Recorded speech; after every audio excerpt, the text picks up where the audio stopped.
Jesus, nós te apresentamos a vida de Tiago nesse momento, Pai. Deus, somos gratos porque sabemos que o Teu Espírito tem o abençoado tanto, sua esposa, sua filhinha, Pai, sua igreja. Pai, a gente te pede que nesse tempo o Senhor possa usá-lo como instrumento, Deus. Que o falar dele, a meditação que ele preparou, que seja agradável a Ti, que nos edifique, Senhor. Que ao sairmos daqui, ao escutar sua mensagem, a gente não possa dizer simplesmente, gostei muito, o Tiago é um grande pregador, mas que possamos dizer, tivemos um encontro com Jesus. E que isso transforme a nossa vida, Senhor. Até que todo joelho se dobre e toda língua confesse que só Tu és o Senhor. Nós oramos assim em nome de Jesus. Amém. Deus te abençoe, mano. Obrigado, Bruno. Estou muito feliz, gente, de estar aqui com vocês, participando desse momento tão especial, essa conferência, Experience. Feliz de estar aqui em Recife. Eu estou gostando demais desse povo de Recife, acolhedor. A comida é muito boa, é muito legal mesmo. Que privilégio. Obrigado ao Gui, ao Digo, todos os líderes aqui da Ponte. Vocês são incríveis, tá? Vocês são referência para nós, não só para nós, mas no Brasil inteiro. Deus tem feito algo incrível através de vocês e eu quero encorajar vocês a continuarem firme, porque Deus tem feito grandes coisas nessa igreja e ainda fará muito mais. Amém? Bom, meu tema é trabalhando no mundo. E puxa, que tema importante, que tema interessante, porque eu não sei se você sabia disso, mas nós vamos passar 1/3 da nossa vida trabalhando. 1/3 de toda a sua vida, você provavelmente vai passar no trabalho. E que pena se você não entender qual é o propósito do trabalho, se você não estiver conectado com o significado de tudo isso na sua vida. E é sobre isso que eu quero falar rapidamente com vocês hoje. Na verdade, falar sobre trabalho não é uma tarefa fácil, afinal de contas, 70% das pessoas, a Exame, ela fez uma pesquisa, se puderem projetar aí, a Exame fez uma pesquisa que revelou que 70% das pessoas estão infelizes no seu trabalho. Que triste, não? Essa é uma realidade do Brasil. Fizeram uma pergunta, por que você é tão infeliz? Alguns responderam que o problema é ter um chefe que não valoriza. Outros disseram que o problema é não ter o salário correspondente àquilo que você acha que deveria receber. Outros disseram que é a pressão por resultado. Enfim, o ambiente de trabalho é um ambiente de muita pressão, é um ambiente difícil muitas vezes, em que nós temos também que lidar com outras pessoas. É um ambiente desafiador. Mas é por isso que existe um cara. Na verdade, a revista Época, ela lançou uma reportagem chamada O que pensam os brasileiros com menos de 30. E eles apresentaram vários assuntos, política, religião, trabalho, como a nova geração está buscando repensar todas essas áreas da sua vida. E uma dessas áreas é a área de trabalho, em que eles apresentaram essa proposta do Eduardo Migliano, que foi um cara que não estava contente com o seu trabalho, então ele decidiu abrir uma empresa que foi a 99 Jobs, e ele disse o seguinte: aprendi com meu pai que trabalho não serve só para pagar as contas, ele também pode ser uma causa. A gente tem de se perguntar como eu posso melhorar o mundo. Então, o Eduardo, ele criou um site, que é esse site 99 Jobs, que conecta pessoas com empresas que têm valores parecidos, que têm um propósito parecido. E a ideia do site é que eles possam te entender mais profundamente e te conectar a uma empresa que se conecte também ao teu propósito de vida. É um trabalho incrível. Mas o que isso significa? Significa que a nossa geração está procurando por algo mais através do trabalho. Quer entender qual é o sentido, quer entender qual é o significado, quer viver uma experiência maior. Ou seja, A nossa geração não se contenta em estar infeliz no trabalho. Nós queremos estar felizes, queremos nos sentir realizados. O problema é que nessa busca por realização e satisfação no trabalho, a gente acaba se perdendo. Por exemplo, a revista Veja lançou... antes disso, eu quero levantar a pergunta: trabalhar para quê? Essa é a pergunta que nós estamos... que a nossa geração quer entender. Alguns vão dizer, se você fizer essa pergunta, alguns vão dizer, bom, para ser bem-sucedido. Eu quero ser bem-sucedido, eu quero ser famoso, eu quero chegar no último degrau de realização humana e quero reconhecimento por isso. Outros vão dizer, bom, eu quero trabalhar porque eu quero ficar rico. Eu quero ter dinheiro. Dinheiro para comprar o que eu quiser, para passar férias onde eu quiser. Eu quero ganhar dinheiro. Outros vão dizer que o trabalho é para ser feliz. Eu quero ser feliz e eu quero um trabalho que me realize pessoalmente. Aliás, a nossa geração fala isso demais, não é? Eu quero um trabalho que me realize pessoalmente, que me faça feliz. E tudo na nossa vida nós queremos que nos faça feliz. Eu quero uma esposa que me faça feliz. Eu quero um marido que me faça feliz. Eu quero uma igreja que me faça feliz, que me realize pessoalmente. Ou seja, a realização pessoal está tomando conta do nosso coração, é o que é a nossa busca, é o nosso anseio. Além disso, outros vão dizer, trabalhar para fazer o que gosta, né? E aí tem aquela frase do Confúcio, né? Que ele disse o seguinte: faça o que você gosta e você nunca precisará trabalhar. Ai, que lindo! Aí a gente posta no Twitter, fazer o que gosta para nunca precisar trabalhar.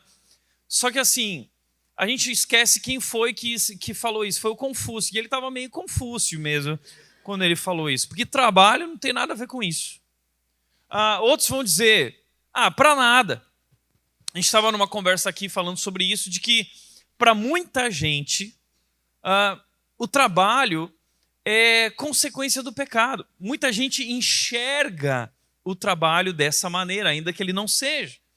Mas são pessoas que acham que o trabalho é algo ruim e mais, pessoas que têm uma visão do céu distorcida de que o céu vai ser uma colônia de férias e lá no céu nós não vamos trabalhar.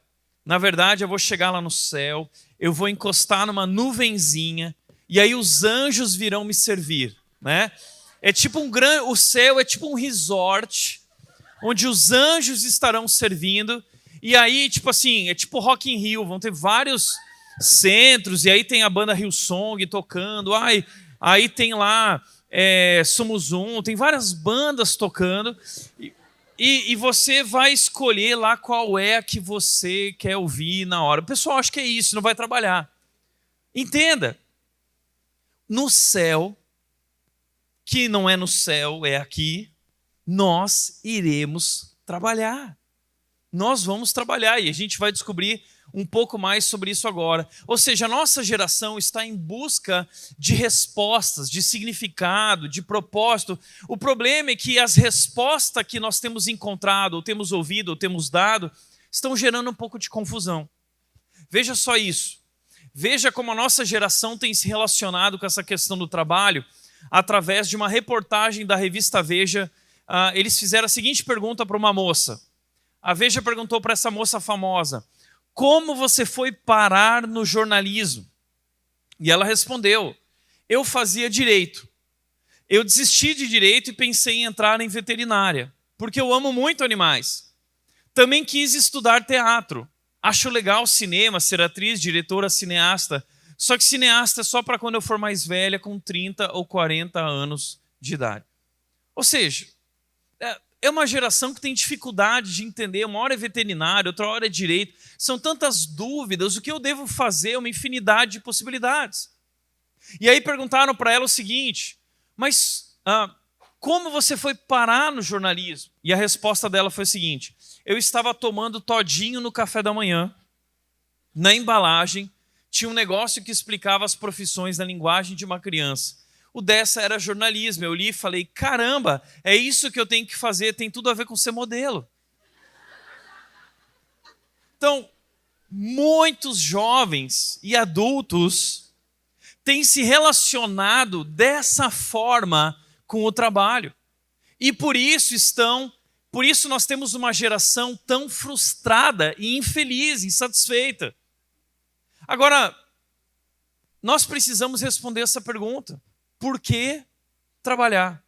E existe um livro do Timothy Keller, o Bruno até citou aqui, Como Integrar Fé e Trabalho, em que o Tim Keller começa a dar um trilho para nós.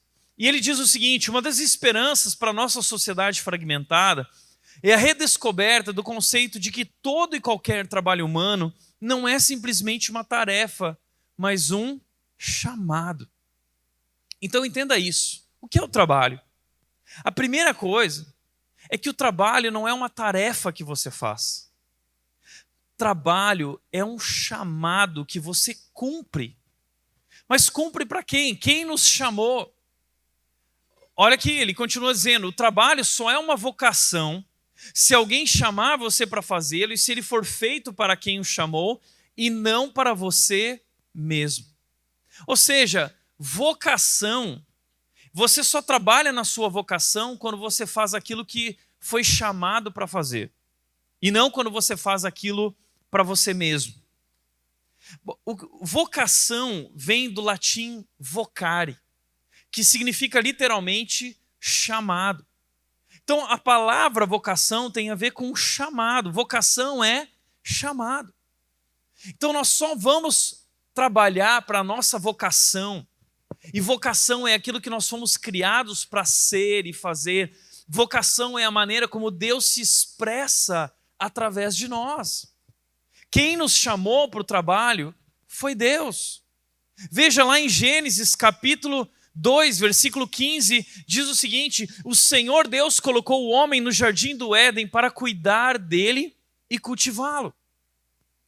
Por que Deus colocou o homem no jardim? O texto diz: Deus colocou o homem no jardim para cuidar dele e cultivá-lo. A razão de Deus ter nos colocado ali é para que a gente trabalhasse ali, para que a gente cuidasse daquilo ali, para que a gente desenvolvesse aquele jardim. Esse é o que nós conhecemos como o mandato cultural. Deus nos coloca nesse mundo por uma razão, para que a gente trabalhe, para que a gente continue a obra dele como co-criadores. Deus é o criador, nós somos co-criadores, porque depois da criação, veja, Deus é um Deus trabalhador. Nosso Deus, a história bíblica começa com um trabalhador, um Deus que trabalha 6 dias com excelência e no 7º dia ele descansa.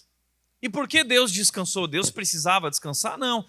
Deus descansou porque ele queria nos ensinar que nós também precisamos não apenas trabalhar, mas também aprender a parar e descansar e desfrutar e contemplar e confiar. É isso que é o sabá, é isso que é o sábado. Então nós trabalhamos, mas nós também desfrutamos como Deus desfrutou. E depois de Deus ter completado a sua criação, ele dá esse mandato para nós, seres humanos, dizendo: agora eu coloco vocês aqui para continuarem, para desenvolverem tudo isso que eu coloquei nas mãos de vocês. Não é incrível isso? É por isso que esse autor do livro, O Evangelho no Trabalho, ele disse o seguinte: o trabalho não é apenas uma forma de passar o tempo e ganhar dinheiro. O seu trabalho é, na verdade, um serviço que você presta ao próprio Senhor. Nós precisamos resgatar o verdadeiro sentido do trabalho. O trabalho, ele não é consequência do pecado. O trabalho, ele faz parte da criação de Deus, ele é uma tarefa que Deus nos deu para servi-lo nesse mundo. A consequência do pecado é que agora o trabalho se tornou muito mais penoso, muito mais difícil. Depois de Gênesis 3, a consequência do pecado é: do suor do teu rosto você colherá o teu sustento. Então sim, o trabalho é difícil, o trabalho é penoso. E esse papo do Confúcio, faça o que você gosta e você nunca vai precisar trabalhar, não é verdade, porque ele está tentando driblar essa consequência do pecado e não tem jeito. Por mais que você faça o que gosta, você vai ter que ralar, vai ter que suar. Pode ser mais fácil, pode ser mais bacana, mas sempre será ainda desafiador. A minha esposa, ela ama fotografia. Ela escolheu o caminho da fotografia. Mas tem momentos que para ela a fotografia é muito difícil. Tem muitos momentos em que ela não está gostando de tudo que ela faz, mas tem que fazer isso, é trabalho. Essa é a consequência do pecado. Mas o trabalho, e a gente precisa resgatar isso, é uma maneira de servir a Deus. Quem está servindo a Deus não é só o pastor, como nós falamos aqui, ou só o missionário. Todos nós temos uma vocação, temos um chamado para servir a Deus em lugares diferentes, em contextos diferentes, em tarefas diferentes, com talentos diferentes. Deus está nos usando em cada lugar. E nós deveríamos dedicar, então, tudo o que nós fazemos para Ele. Por isso, eu quero te mostrar rapidamente 5 motivações bíblicas para o trabalho. Talvez você está nessa fase de encontrar trabalho, talvez você está trabalhando e está insatisfeito. Talvez você já trabalha há muitos anos e começou a se questionar, será que você está fazendo a coisa certa? Eu quero te ajudar a ajustar o teu foco, compreendendo 5 motivações bíblicas para o trabalho. Okay? A primeira motivação bíblica para o trabalho é que o trabalho é uma questão de necessidade. Provérbios 16, 26 diz, é bom que os trabalhadores tenham um apetite, o estômago vazio os impulsiona. Então, a primeira coisa que nos impulsiona ao trabalho é a necessidade, é a fome. Então, nós trabalhamos para suprir as nossas necessidades, nós trabalhamos para levar pão para casa, para levar leite para casa, para levar sustento para a nossa casa. Essa é uma das razões básicas, mais básicas do trabalho. O trabalho é uma questão de necessidade. Inclusive, existe algo interessante que o apóstolo Paulo disse em 2 Tessalonicenses 3,10. Paulo disse o seguinte, quem não quiser trabalhar, não deve comer. Sabe o que aconteceu? Na igreja de Tessalônica, o povo começou a achar que Jesus estava voltando. Os apóstolos falavam, Jesus vai voltar em breve. Bom, então se Jesus vai voltar em breve, nós estamos vivendo algo tão legal aqui na igreja, tipo a ponte, conferência e tal, eu vou abrir mão do meu trabalho e eu vou viver aqui, curtindo louvor, curtindo a banda, desfrutando desse tempo de comunhão, sentando na mesa para comer junto. Os crentes estavam gostando tanto desse negócio de igreja, de comunhão, que eles abriram mão do trabalho. E a igreja de Tessalônica começou a ficar cheia de gente folgada. E aí Paulo manda um recado. Quem não quiser trabalhar, não vai comer. Você está entendendo?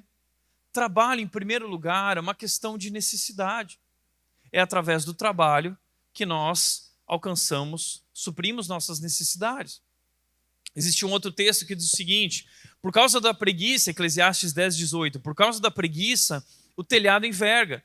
Por causa do ócio, surgem goteiras na casa. Nós vivemos em um mundo onde todas as coisas vão se depreciando. Essa é uma das leis da metafísica. Tá? Então, tudo, a nossa casa vai se deteriorando. Daqui a pouco a casa tem goteira, daqui a pouco a ponte aqui, você precisa consertar uma coisa. Isso acontece.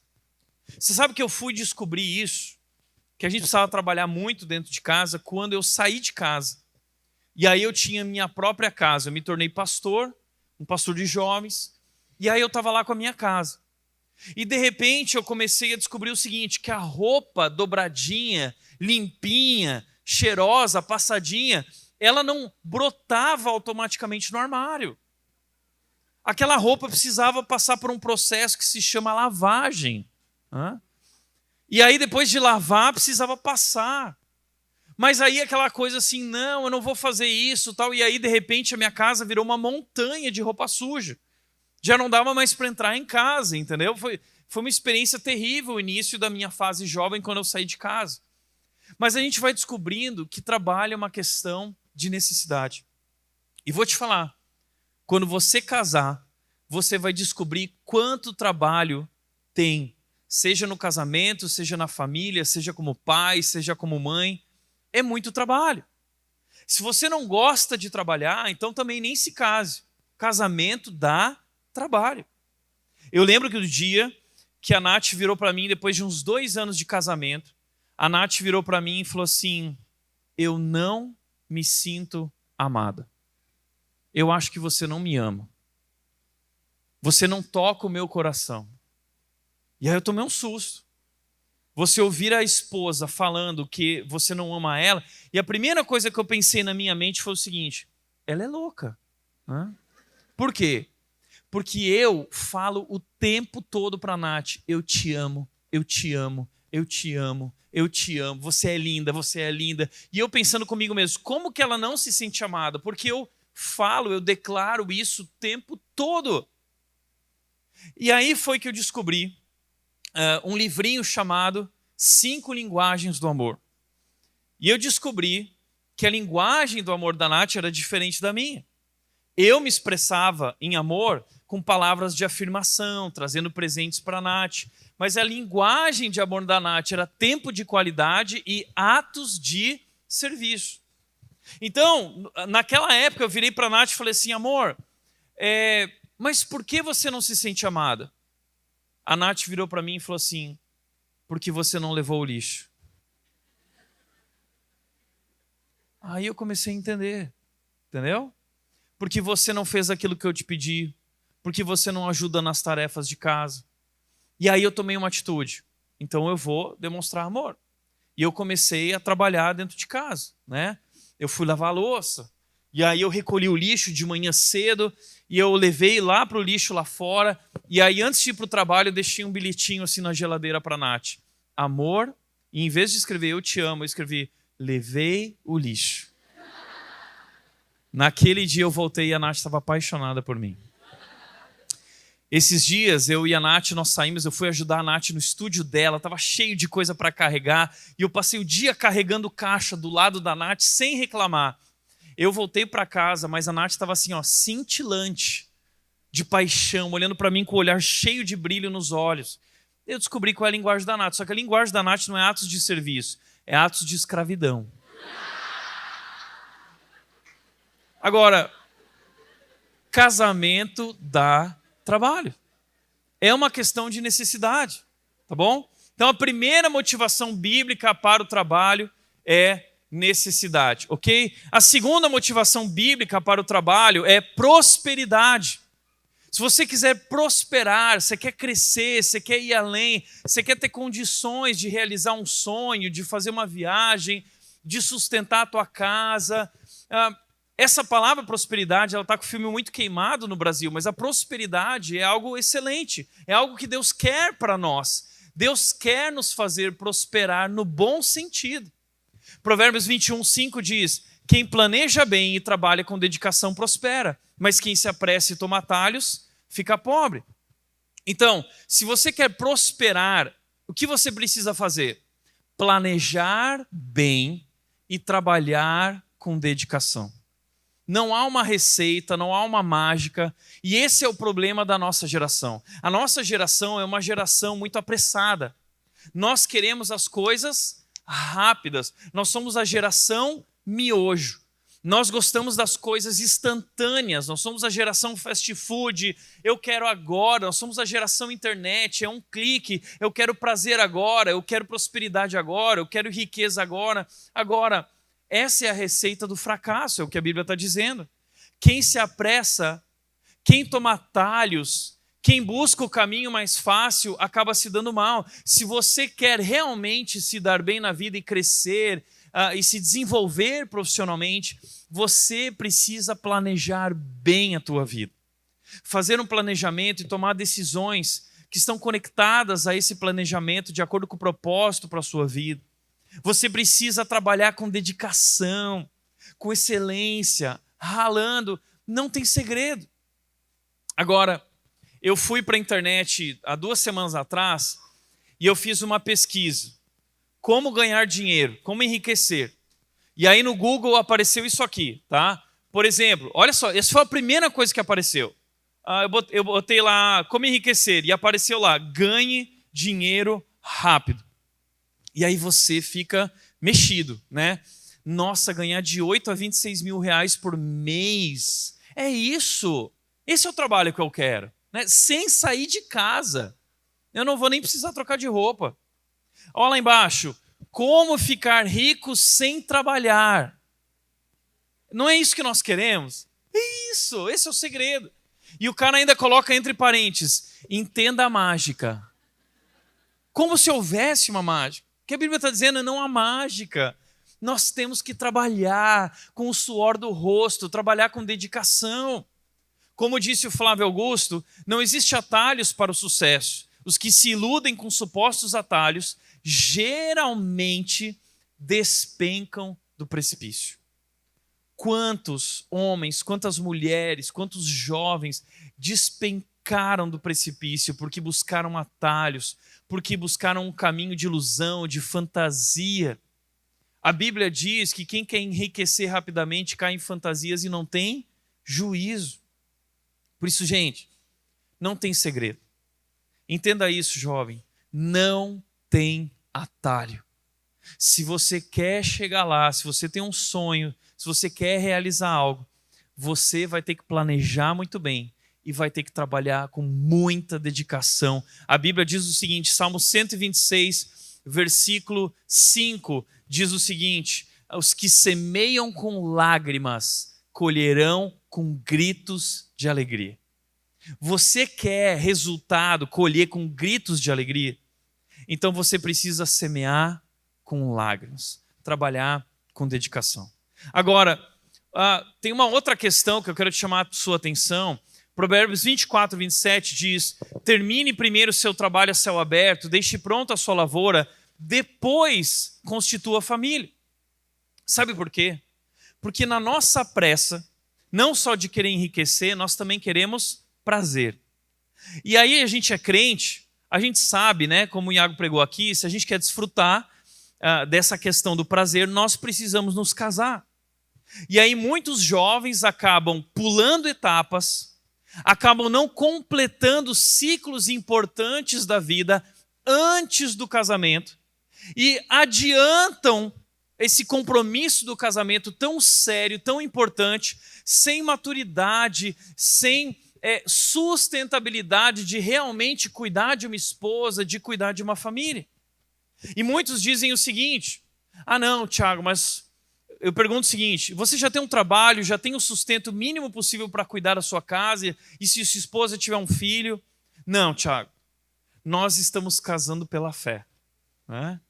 A gente está casando pela fé, e sabe, Tiago, eu amo tanto ela, e ela me ama, ela é tudo que eu sempre quis. Tiago, eu nunca vi alguém que é tão perfeito comigo, é perfeito, é maravilhoso. Esses são os mesmos casais que depois de 5 anos voltam lá no escritório e falam o seguinte, como eu fui casar com esse traste? Não tem nada a ver comigo, entendeu? Agora, aí vira e fala o seguinte, não, a gente vai viver uma vida de simplicidade, Tiago. Para nós, pão com ovo tá bom, a gente pode comer pão com ovo todo dia. Aí vai lá a casa e come pão com ovo no primeiro dia, no segundo dia. No final do primeiro mês, vocês já estão tocando pão com ovo na cara do outro. Não é assim. A Bíblia, olha o que a Bíblia está dizendo. Termine primeiro o seu trabalho a céu aberto. Deixe pronta a sua lavoura, depois constitua a família. Ou seja, existem etapas na vida antes que eu preciso cumprir. Eu devo deixar as coisas encaminhadas para que eu realmente possa me casar. E no momento em que eu me casar, eu tenha condições de ter uma lavoura, de colher fruto e de dar um sustento para minha casa, ainda que seja pouco. Mas a nossa esposa, o nosso cônjuge precisa de segurança. Isso é muito importante. O problema é que os jovens, querendo adiantar as coisas, acabam pulando etapas e depois vão sofrer as consequências por isso. Certa vez, o pastor Mark Driscoll, nos Estados Unidos, recebeu uma ligação no meio da madrugada. Tocou o telefone dele, estava dormindo, acordou desesperado, achou que alguém tinha morrido da igreja dele. E aí era um jovem chorando no telefone, pastor. E o pastor falou assim, que foi? O que aconteceu? Você não vai acreditar. Eu acabei de acessar pornografia no meu computador e eu estou me sentindo muito mal. Pastor, o que eu devo fazer? Sabe o que o pastor falou? ele falou para ele o seguinte: sabe o que você faz? Desliga esse telefone agora. Tá? Primeiro lugar, toma vergonha na sua cara. Segundo lugar, desliga esse telefone agora, vai dormir, acorda bem cedo da manhã e vai trabalhar. E trabalha, e trabalha. Se você quer realmente ver mulher pelada, vai trabalhar. E se torne um cristão maduro. E no dia que você for um homem maduro, no dia que você deixar pai e mãe e tiver condições de cuidar da tua esposa, aí você casa, você vai para a lua de mel e pede para sua mulher tirar roupa para você, e aí você vai poder ver mulher pelada. Então, meu amigo, se você quer hoje ver mulher pelada, vai trabalhar. E o problema de muitas meninas que estão carregando um namoro imaturo é porque o menino não está amadurecendo. E você, querendo prendê-lo a você, acaba liberando, acaba fazendo aquilo que ele quer. Muitas vezes acaba dando o seu corpo para ele ali desfrutar fora do ambiente do casamento, que é o ambiente seguro, correto, bíblico, para você desfrutar dessas coisas. E é por isso que ele não amadurece. Porque ele tem o que ele quer. Ele já tem o que ele quer. Então sabe qual deveria ser a sua postura? É aquilo que o Iago falou de manhã. Ninguém vai ter meu corpo nu se não assumir minha alma por completo. Tá? Então você deveria virar para o seu namorado e falar assim, ó, você quer isso aqui? Então vai trabalhar. E você vai bancar isso aqui. Quando nós casarmos. E eu quero casar lá, quero assim, não é brincadeira. Mas é isso. Então, a questão do trabalho é muito importante também dentro do casamento. E para nós constituirmos família. É por isso que eu vou repetir, o Gui brincou hoje de manhã comigo, que ano passado eu tinha falado isso, eu vou repetir. Quando se trata de casamento, o desafio não é só eu escolhi esperar. O maior desafio para o casamento é eu escolhi trabalhar. Tá? Trabalhe, ok? Esse é um dos segredos do casamento. Terceiro princípio, a terceira motivação bíblica, além de necessidade e prosperidade, é maturidade. Nós trabalhamos porque o trabalho é como uma lixa celestial. O trabalho é como uma lixa espiritual através do qual Deus está forjando o nosso caráter. Tiago, capítulo 1, versículos 2 a 4 diz: meus irmãos, considerem motivo de grande alegria sempre que passarem por qualquer tipo de provação. Qualquer tipo de provação. Olha isso. Como você se sente quando passa por um tipo de provação no seu trabalho? Se sente feliz? Você fica desanimado, fica frustrado, quer abrir mão do trabalho. A Bíblia está ajustando o nosso foco.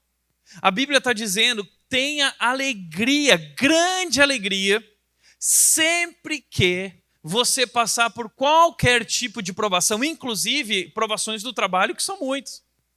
Pois você sabe que quando sua fé é provada, a perseverança tem a oportunidade de crescer. E é necessário que ela cresça, pois quando estiver plenamente desenvolvida, vocês serão maduros e completos, sem que nada lhes falte. Sabe qual é o propósito de Deus para a sua vida? Não é te fazer feliz. O propósito de Deus para a sua vida é te fazer maduro. O propósito de Deus para a sua vida é que você se torne como Jesus Cristo. Isso é maturidade. Esse é o alvo da nossa maturidade.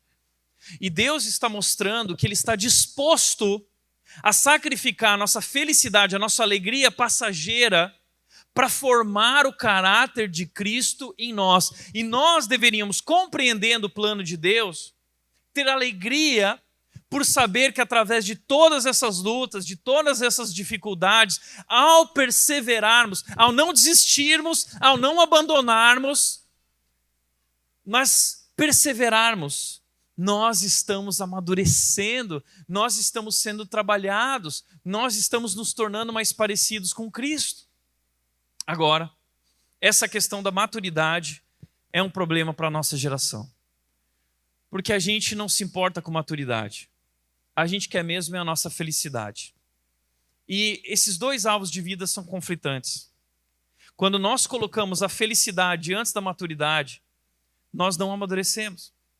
A felicidade, na verdade, deve vir depois da maturidade, porque felicidade é consequência da maturidade. Mas, se existe algo que como disse Vinícius de Moraes, o trabalhador faz a coisa e a coisa faz o trabalhador. Nós estamos sendo trabalhados através do trabalho, forjados através do trabalho. Agora, o mito de Narciso.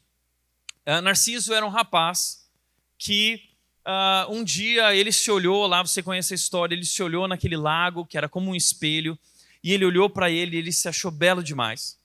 E ele ficou preso na imagem dele. Ele ficou olhando, ao ponto de que ele morreu olhando para si mesmo. E sabe, o mito de Narciso nunca foi tão pertinente como na nossa geração. Nós somos hoje os narcisistas contemporâneos. Nós ficamos na frente dessas telas, tirando milhões e milhões de fotos, com filtros variados, e ficamos ali nos admirando, buscando o ângulo perfeito, né? Aliás, falaram que o Brasil é recordista de cirurgia plástica, e as cirurgias plásticas mais procuradas hoje são as cirurgias que copiam os filtros do Instagram. Sabia disso? E aí, você fica lá, né? A menina fica lá tirando foto, milhões de fotos, ela gasta 5 horas no dia para encontrar uma foto perfeita, mas ela já sabe qual é o ângulo, né? Então o que ela faz? É de cima, não é sempre de cima, para diminuir um pouco a bochecha, né? O biquinho, aquele famoso biquinho, né? Aí de cima também vai avantajar aqui alguns atributos, né? Aí a menina também tenta dar aquela virada, é um contorcionismo assim, para mostrar todos os atributos. Aí ela tira a foto mostrando tudo isso, coloca aquele filtro perfeito, vai para o Instagram e ela fica na dúvida assim, o que será que eu escrevo? Já sei, o Senhor é meu pastor e nada faltará. E aí vai o cara da igreja e comenta assim, nada faltará mesmo, hein? Mas você está vendo? Nós somos uma geração muito narcisista, tá? E existem livros que foram lançados, Narcisismo Epidêmico, a geração eu, a década do eu, ou a geração eu. Nós somos essa geração que tem o foco em si mesmo. Eu acho que eu citei isso ano passado aqui. A revista A Época lançou uma reportagem chamada Eu Me Acho, sobre essa geração que tem o foco em si mesmo e na realização pessoal. Tudo é para mim, tudo tem que me fazer feliz, tem que me realizar pessoalmente. Se o trabalho não me realiza pessoalmente, eu abro mão, eu saio fora. Eu não preciso passar por isso, eu não tenho que me submeter. Quem você acha que eu sou para me tratar dessa maneira? Então nós não perseveramos. Nós não lidamos bem com as crises, os conflitos, as tribulações, as provações. O que a gente faz? A gente pula fora, a gente quer a nossa felicidade, a gente não quer maturidade. Então, ao fazer isso, nós interrompemos ciclos de Deus na nossa vida. E nós não amadurecemos. E se não amadurecemos, nunca seremos felizes. Nunca seremos realizados pessoalmente, porque a realização pessoal eu só vou encontrar no dia que eu me tornar parecido com Cristo. Então eu não encontro realização pessoal cheio de mim mesmo. É como a gente falou aqui, se esvaziando. E as dificuldades no trabalho são oportunidades para você morrer para si mesmo, se esvaziar, carregar a tua cruz e se tornar mais parecido com Cristo. Esse é o caminho de Deus. Mas aí você vai ver a mulher, olha a nossa geração. Mulher se casa com ela mesma em Minas Gerais e atrai seguidores da sologamia. Esse é o primeiro autocasamento do Brasil. O objetivo é exaltar a autoestima e o amor próprio. Ou seja, esse é o mito de Narciso. Uma geração que está casando consigo mesmo, que se ama demais e não consegue repartir a vida com outra pessoa porque não é capaz de se esvaziar. Está vendo onde tudo isso vai parar? É por isso que essa é a geração que levantou a bola da felicidade é a geração mais infeliz que já existiu. Então, por isso, Tiago está dizendo, quando sua fé é provada, a perseverança tem a oportunidade de crescer. Meu desafio é, persevere na tua casa, com a tua mãe, né? Nas tarefas de casa, nas tarefas do trabalho, persevere através de tudo isso. Deus está trabalhando você, forjando você. O trabalho é uma lixa espiritual, uma lixa celestial. A quarta motivação bíblica para o trabalho é a generosidade. Efésios 4:28 diz: quem é ladrão, pare de roubar. Em vez disso, use as mãos para trabalhar com empenho e honestidade, e assim, trabalhar com empenho, veja o que a Bíblia está dizendo, trabalhar com empenho e honestidade, e assim, ajudar generosamente os necessitados. Nós não trabalhamos só para desfrutar, nós trabalhamos para repartir. Paulo diz para Timóteo na sua carta, dizendo o seguinte: Deus provê ricamente para a nossa satisfação, mas Ele também nos desafia a sermos ricamente generosos. Nós trabalhamos não só para ter, nós trabalhamos para ter o que repartir, para ajudar aqueles que precisam. Isso é muito sério na questão dos princípios bíblicos. Tem um outro texto que diz o seguinte, Paulo diz: eu fui exemplo constante de como podemos, com trabalho árduo, olha o que Paulo está dizendo, como nós podemos, com trabalho árduo, nós podemos ajudar os necessitados. Lembrando as palavras do Senhor Jesus, a bênção maior em dar do que em receber. É isso. A maior alegria em dar do que consumir. Nós somos infelizes porque somos consumistas. Mas a felicidade, a alegria está em se esvaziar, abrir mão disso e dar, e compartilhar, e repartir, e ajudar. Você já experimentou essa alegria? Eu tenho uma história, quando eu era pastor de jovens, eu pastoreava 2 jovens, que eles eram filhos de um pai que era muito rico, muito rico. Só que esses jovens, eles ficaram inconformados com algumas atitudes do pai. E eles me procuraram para contar: Tiago, nós precisamos compartilhar com alguém o que aconteceu na nossa casa. O que aconteceu? E eles falaram: bom, Tiago, você conhece nossa casa, né? Apesar desse homem, ele era diretor da América Latina da GE, a General Electric, tá? Diretor da América Latina, um cara muito poderoso. Mas essa família morava numa casinha bem pequena, fora de condomínio. A cidade vinha, era cheia de condomínios, morava fora de condomínio, casinha pequena, carro simples, não tinha quarto para todos os filhos, eles não tinham computadores, eles não tinham celulares, a coisa assim, eles viviam de maneira bem simples. E eles estavam numa crise porque um dia o funcionário do pai deles chamou a família para ir na casa dele. Quando eles foram na casa do funcionário do pai, chegaram dentro de um condomínio suntuoso, gigante, maravilhoso, foram até a casa, aquela casa de cinema, com vários carros na garagem, carros do ano, carros importados. Eles entraram, os moleques tudo com computador de última geração, o melhor celular que tinha acabado de lançar, e eles jantaram naquela família. E naquele jantar eles ficaram indignados. Eu não acredito. Esse cara é funcionário do meu pai, ele deve ganhar menos que meu pai. Olha o que eles têm e olha o que nós temos. Quando nós voltarmos para casa. Voltaram para casa e disseram: pai, nós precisamos ter uma conversa muito séria. Muito séria. Senta aqui. E o pai veio e sentou. E aí os filhos questionaram ele, dizendo: pai, esse homem não é teu funcionário? É. Ele recebe menos que o senhor, não é? É. E por que eles têm tudo aquilo e nós não temos nada parecido com aquilo? O pai respirou fundo, falou: olha, eu vou mostrar para vocês então por quê. O pai foi até o quarto dele, onde ele tinha um escritório, pegou uma caderneta, trouxe a caderneta até a sala e mostrou o seguinte: porque se nós tivéssemos o padrão que essa família tem, nós não poderíamos ajudar a família do fulano de tal, que nós ajudamos com tanto todos os meses. Nós não poderíamos ajudar a outra família, nós não poderíamos ajudar seu primo, não poderíamos ajudar sua avó, não poderíamos ajudar esses 10 seminaristas que estão no seminário se preparando para servir a Deus numa igreja, não poderíamos ajudar esses 15 missionários, esse missionário está na Amazônia, esse missionário está na África, esse missionário está na China, ele recebe tanto. E o pai foi mostrando uma lista de mais de 20 nomes de pessoas, famílias que eram sustentadas por eles e que através dessas famílias a obra de Deus estava sendo realizada no mundo inteiro. Esses jovens ficaram quietinhos e tiveram uma das maiores lições da vida deles. E é isso que é cristianismo, é por isso que nós trabalhamos. Nós trabalhamos para poder repartir e fazer parte, abençoando a obra de Deus no mundo. Quinto e último lugar, a quinta e última motivação. A motivação bíblica para o trabalho é uma questão de eternidade.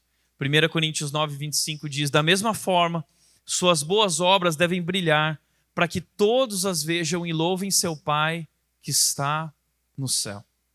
Através do nosso trabalho, nós estamos servindo a Deus no mundo.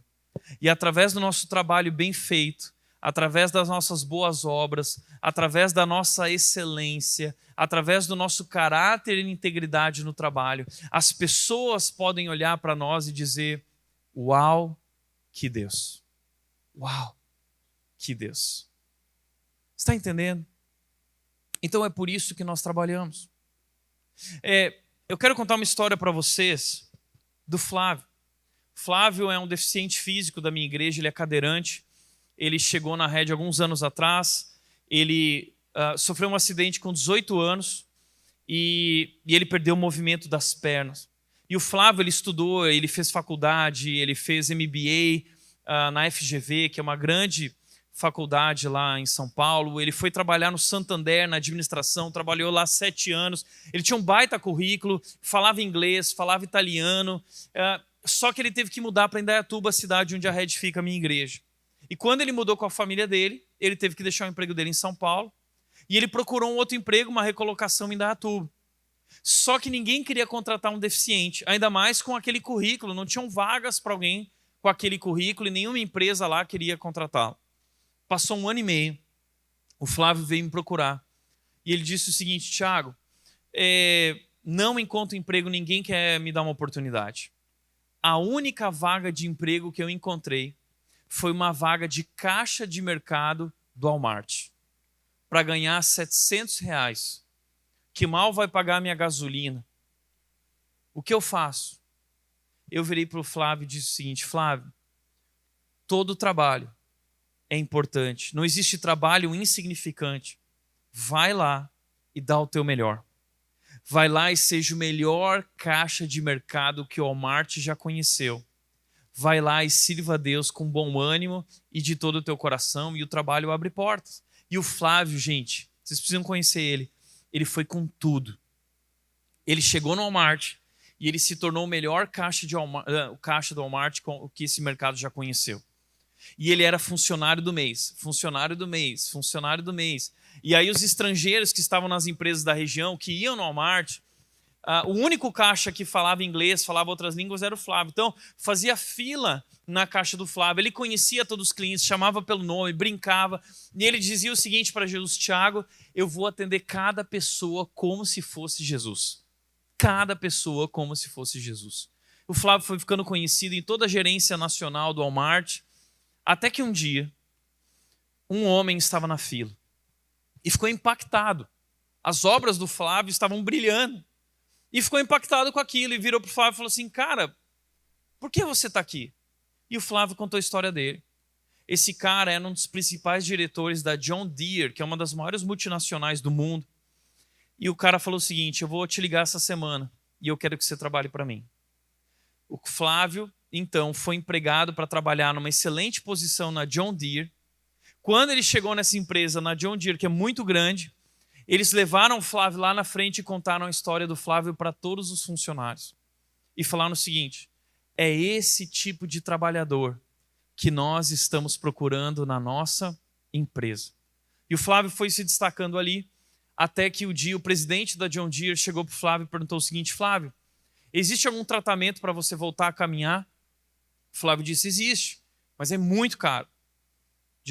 O presidente da John Deere disse: nós vamos bancar o seu tratamento. E aí um dia o Flávio compartilhou com a John Deere de que ele tinha um sonho de compartilhar a história dele com o trabalho e com a vida para outras pessoas no Brasil, especialmente deficientes físicos, que muitas vezes estão desanimados. Ele queria encorajar essas pessoas a dizendo: vão e deem o melhor de vocês.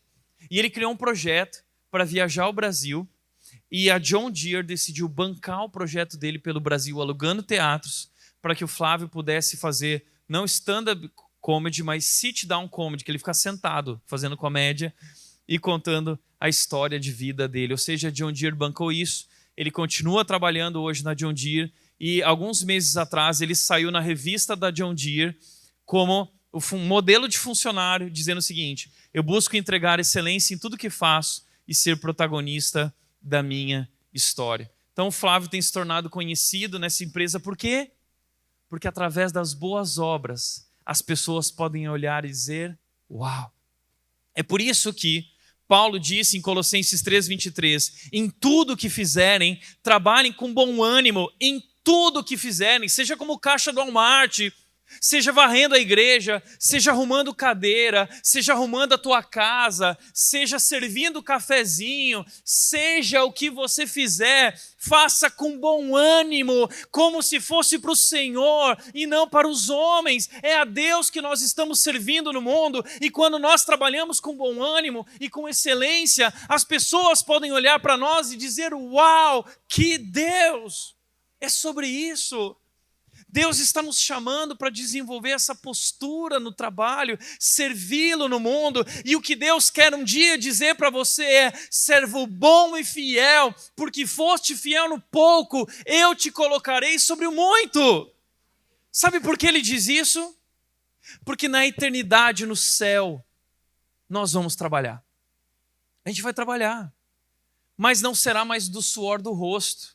Será um trabalho digno. Será um trabalho justo para o melhor patrão que existe, um Deus que é perfeito, que é íntegro, que é misericordioso. Nós vamos servir o nosso Deus durante toda a eternidade. Mas o nosso trabalho aqui na terra já começa e se conecta com essa eternidade. O nosso trabalho aqui na terra é um teste para a eternidade. Deus está testando, Deus está procurando servos que são bons e fiéis no pouco, para que ele possa colocar sobre as muitas responsabilidades do seu reino. O reino de Deus é maravilhoso.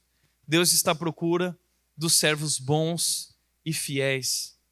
Se vocês não forem dignos de lidar com as riquezas desse mundo, ele disse: como eu poderei lhes confiar as verdadeiras riquezas do reino dele?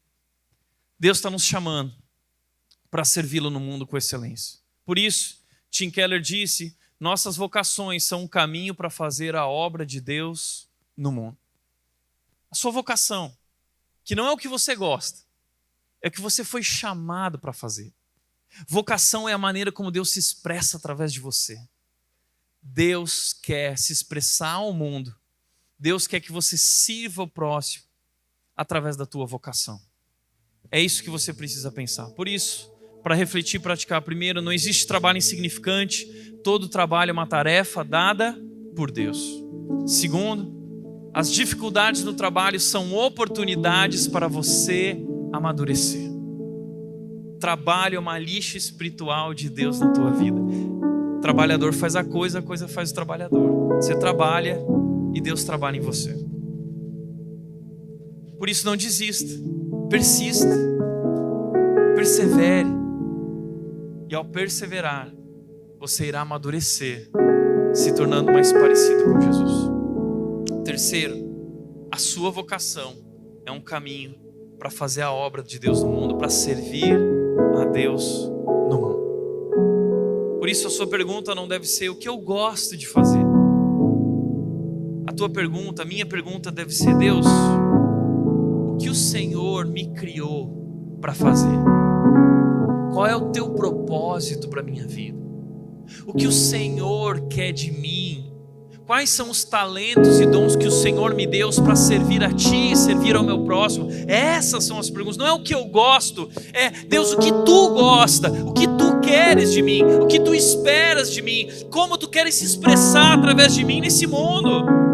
Eu me rendo a Ti. Minhas mãos, meus pés estão em Tuas mãos. Está rolando uma onda de ir para Israel. Vou encerrar com essa história. Está rolando uma onda de ir para Israel, não é? Todos os pastores agora vão para Israel. É um sonho, eu quero um dia ir para Israel. Mas uma agência virou para mim e disse: Tiago, vamos fazer uma viagem, levar a tua igreja para Israel, você ganha de graça e tal. E a pessoa disse assim: imagina que privilégio, Tiago, Andar pelas terras por onde Jesus andou. E eu fiquei pensando nisso. E eu quero corrigir a fala dessa pessoa. Eu quero dizer que maior privilégio que andar pelas terras por onde Jesus andou é o privilégio de andar pelas terras por onde Jesus não andou. E nas terras por onde Jesus não andou, eu posso ser sua mão, eu posso ser os seus pés, eu posso carregar a cruz, e eu posso servir e lavar pés como Ele lavou o meu pé.